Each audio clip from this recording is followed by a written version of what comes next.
अस्सलाम वालेकुम नाज़रीन, आप देख रहे हैं जानिसार न्यूज़ मालेगांव। जानिसार न्यूज़ मालेगांव में आपका स्वागत है। नाज़रीन, चलिए आज की इस अहम खबर की तरफ हम आपको दिखाते हैं। माननीय सदस्य श्री असादुद्दीन ओवैसी जी। मोहतरमा चेयरमैन साहिबा, मैं शुरुआत में अपनी तरफ से ताज़ियत पेश करना चाहूँगा उन 26 लोगों को जिनका नाम पूछकर और मुसलमान नहीं होने के नाते पर उनको गोली मारकर कत्ल कर दिया गया। मैं ताज़ियत पेश करना चाहूँगा मौलाना इकबाल को, जो पूंछ के मदरसुल ज़ियाउल उलूम के मुदर्रिस थे, उस 5 साला लड़की मरियम को जिसको पाकिस्तान की शेलिंग में उसका पेट फट गया।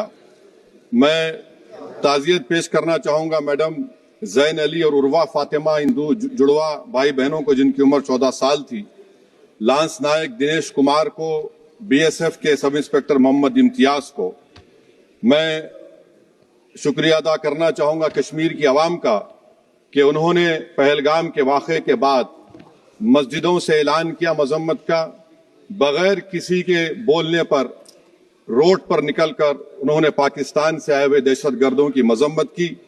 मैं मुबारकबाद देता हूं हमारी मुसल्लह अफवाज को कि उन्होंने एक अजीम कुर्बानी पेश की और बहादुरी के साथ ऑपरेशन सिंदूर में भारत को कामयाबी दिलाई।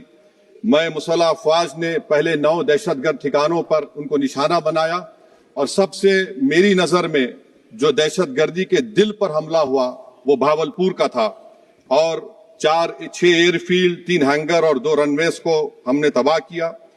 बाद में ऑपरेशन सिंदूर की कामयाबी की एक अहम वजह यह थी मैडम कि मुल्क में इत्तेहाद और इत्तेफाक पैदा हो गया था, एक यूफोरिया पैदा हो गया था, मगर अफसोस कि हुकूमत ने उसका फायदा नहीं उठाया। मैं आज भी कह रहा हूं, जिम्मेदारी के साथ कह रहा हूं कि पाकिस्तानी फौज, पाकिस्तान की आईएसआई, पाकिस्तान का डीप स्टेट, उनका हयात मकसद ये है कि हमेशा भारत को कमजोर किया जाए और अगर हमको इन ताकतों को कमजोर करना है तो देश में इत्तेहाद और इत्तेफाक को बरकरार रखना पड़ेगा। अगर हम बुलडोजर के जरिए या फिर लिसानी जबर के जरिए या मजहबी फिरका परस्ती के जरिए अक़लियतों को निशाना बनाएंगे तो हम खुदा ना खास्ता उन पड़ोसी मुल्क के दहशतगर्द तंजीमों को कहीं कामयाब ना हो जाए।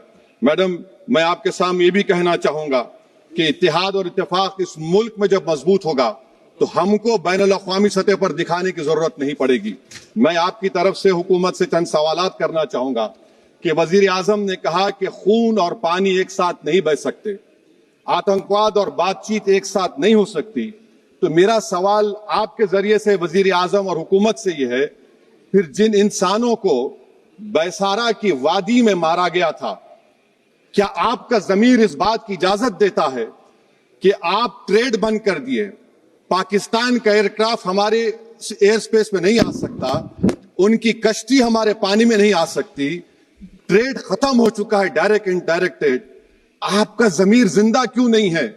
किस सूरत से आप पाकिस्तान से क्रिकेट मैच खेलेंगे जब हम पानी नहीं दे रहे हैं? 80% पानी पाकिस्तान का हम रोक रहे हैं, यह कहकर के पानी और खून नहीं बहेगा, आप क्रिकेट मैच खेलेंगे? मैडम, मेरा जमीर तो गवारा नहीं करता कि मैं उस मैच को देखूंगा। क्या इस हुकूमत में इतनी हिम्मत है कि उन 25 मरने वालों को फोन करके कहे कि देखो हमने ऑपरेशन सिंदूर में बदला ले लिया, अब तुम पाकिस्तान का मैच देखो? बड़ी अफसोस की बात है मैडम, अकाउंटेबिलिटी किस पर है? पहलगाम किसने किया? 7.5 लाख हमारी फौज और सेंट्रल पैरामिलिट्री फोर्स है, ये कहां से 4 चूहे घुसकर हमारे भारत के नागरिक को मारे? अकाउंटेबिलिटी किस पर फिक्स होगी? एलजी पर फिक्स होगी तो एलजी को बरतरफ करिए, आईबी पर आती है तो एक्शन लीजिए, पुलिस पर आती है तो एक्शन लीजिए, मगर आप ये समझ रहे हैं कि ऑपरेशन कर दिया और हम खामोश लोग भूल जाएंगे, अकाउंटेबिलिटी फिक्स करना पड़ेगा। मैडम, डिटरेंस आपकी क्या है? आपने सर्जिकल स्ट्राइक किया, आपने बालाकोट किया, फिर ये पहलगाम हुआ, तो आपकी डिटरेंस की पॉलिसी नाकाम साबित हुई, कश्मीर की पॉलिसी नाकाम साबित हुई, 370 हटा दिया आपने एक रियासत को यूटी बना दिया और उसके बावजूद भी दहशतगर्द वहां पर पहुंच गए। तो और अफसोस मुझे इस बात का होता है मैडम कि पाकिस्तान को हम जानते हैं, पाकिस्तान और इजराइल इस पूरी दुनिया में एक फेल्ड स्टेट है और पाकिस्तान के आर्मी चीफ को, जिससे हमारे स्ट्रेटेजिक रिलेशनशिप, इसको अपना दोस्त कहते हैं, उस देश का प्रेसिडेंट उस शख्स को बुलाकर खाना खिलाता है अपने साथ जिसके भाषण से हमारे लोग मारे गए थे। तो क्या आपकी खारजा पॉलिसी कामयाब हुई? आप देख लीजिए। अच्छा, हमारे देश में एक ऐसी तंजीम है जिसका वजूद नफरत की बुनियाद पर और मजहबी अज़वियत को फैलाने के लिए बनाया गया। उनको तकलीफ है सेकुलरिज्म से, सोशलिज्म से, मगर हमारे संविधान के प्रियम्बल में लफ्ज सॉवरेन है। सॉवरेन का मतलब यह है कि हम खुद मुख्तार हैं, हम हाकिम आला हैं, हम अपने मुल्क के मुकद्दर का फैसला करेंगे। एक गोरा व्हाइट हाउस में बैठकर भारत की सीज फायर का ऐलान करेगा? यह आपका नेशनलिज्म है। अफसोस होता है मुझे सर। मैडम मैं आपसे पूछना चाह रहा हूं कि अगर एक चचा सैम ऐलान कर रहे हैं तो हमारी फौज पर क्या असर पड़ा होगा?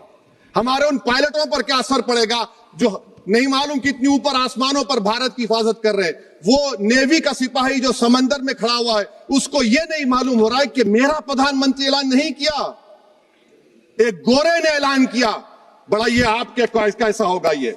मैडम मेरा सवाल हुकूमत से यह भी है कि हम कोई एडवर्सेरियल कंट्री नहीं है अमेरिका के लिए, हम दोस्त हैं, स्ट्रेटेजिक रिलेशनशिप है। क्या क्या एग्रीमेंट हमने साइन नहीं किया, तो क्या ये दोस्ती निभा रहे हैं? मैडम मैं हिस्टोरिकल एग्जांपल दे रहा हूं। क्रुश्चेव और टीटो, क्रुश्चेव ने दबाव डाला, टीटो ने कहा मैं नहीं मानता, मैं नैम ज्वाइन करूंगा। मैडम फ्रांस और यूएसए, डिगोल को जब यूएसए ने दबाव डाला तो डिगोल ने कहा कि तुम दोस्त हो मगर हमारी खारिजा पॉलिसी आजाद ना है। मैडम वहीं पर आप देखिए गुजराल साहब, जिसको कहते सबसे कमजोर थे, वजीर आजम थे, उन्होंने बहादुरी का मजारा किया, रिफूलिंग करने नहीं दिया। वियतनाम 20 साल यूएसए से लड़ा मगर झुका नहीं, और हम उनको बोल भी नहीं पा रहे, उनको बोल भी नहीं पा रहे। हम तो कोई दुश्मन मुल्क तो नहीं है अमेरिका के, ये आपको समझने की जरूरत है।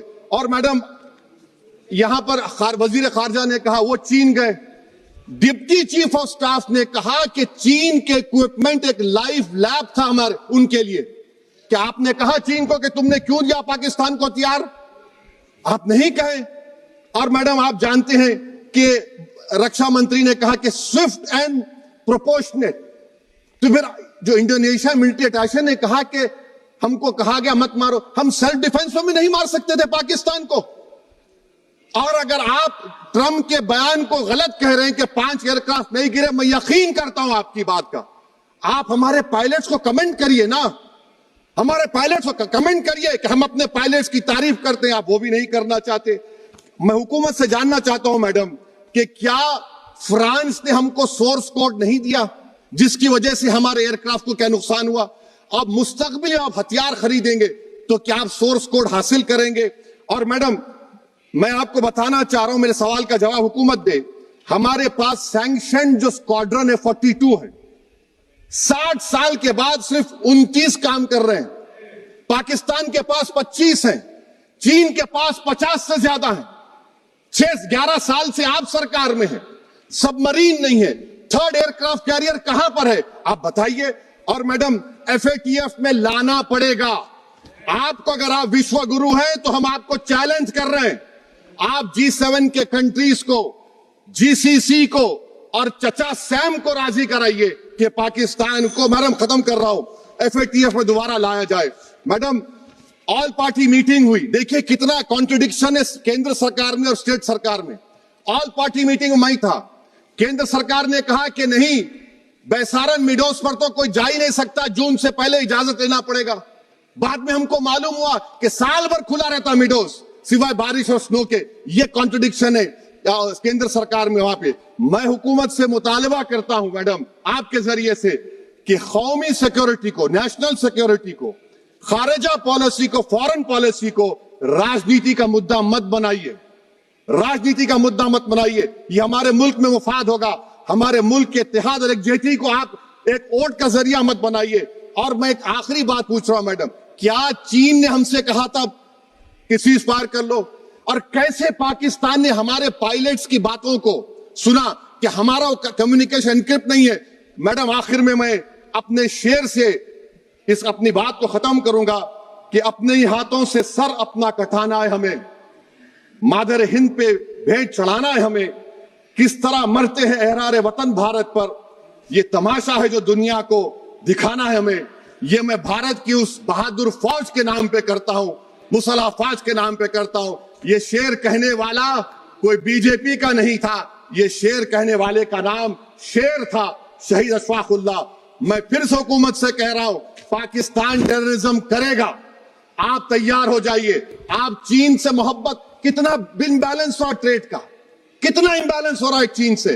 अच्छा, जब गलवान हुआ उस वक्त भी ट्रंप ने कहा था कि मैं बात करूंगा, हमने कहा नहीं बात करेंगे, जरूरत नहीं है। आज ट्रंप हमारे से पहले बोलता है। इज्जत नफ्स भी कोई चीज होती है, इख्तिदार में कोई यहां रहेगा कोई वहां रहेगा, मगर इख्तिदार में इकबाल होना चाहिए। बदबख्ती की बात यह है कि आपने इकबाल को खो दिया। बहुत बहुत अगर शुक्रिया। आपने अभी तक हमारा चैनल सब्सक्राइब नहीं किया तो हमारे चैनल को सब्सक्राइब कर लीजिए।